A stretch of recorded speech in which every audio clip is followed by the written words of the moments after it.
চট্টগ্রামের বাইজিদের মাদক কারবারিদের হামলায় গুরুতর আহত সাংবাদিক রাজীব আহমেদ। চট্টগ্রাম নগরীর বাইজিদ থানা এলাকায় মাদক কারবারিদের হামলার শিকার হয়েছেন দৈনিক স্বাধীন সংবাদের সাংবাদিক রাজীব আহমেদ।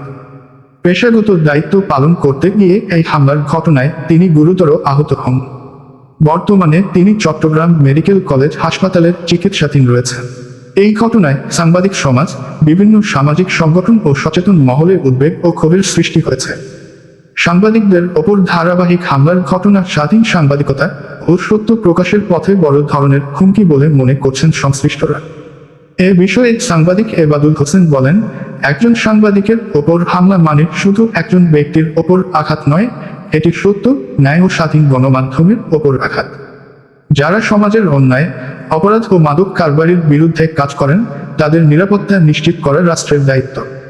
সাংবাদিক রাজীব আহমেদের ওপর হামলার সঙ্গে জড়িতদের দ্রুত শনাক্ত করে আইনের আওতায় এনে দৃষ্টান্তমূলক শাস্তি নিশ্চিত করতে হবে। অন্যথায় এ ধরনের ঘটনা ভবিষ্যতে আরও বেড়ে যাওয়ার আশঙ্কা রয়েছে। তিনি আরও বলেন, সাংবাদিকদের ভয়ভীতি দেখিয়ে সত্য প্রকাশ বন্ধ করা যাবে না।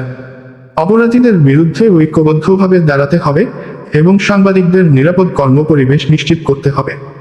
সাংবাদিক সমাজের দাবি, ঘটনার সুষ্ঠু তদন্তের মাধ্যমে প্রকৃত দোষীদের দ্রুত গ্রেপ্তার করে আইনগত ব্যবস্থা গ্রহণ করা হোক এবং আহত সাংবাদিক রাজীব আহমেদের সর্বোচ্চ চিকিৎসা নিশ্চিত করা হোক।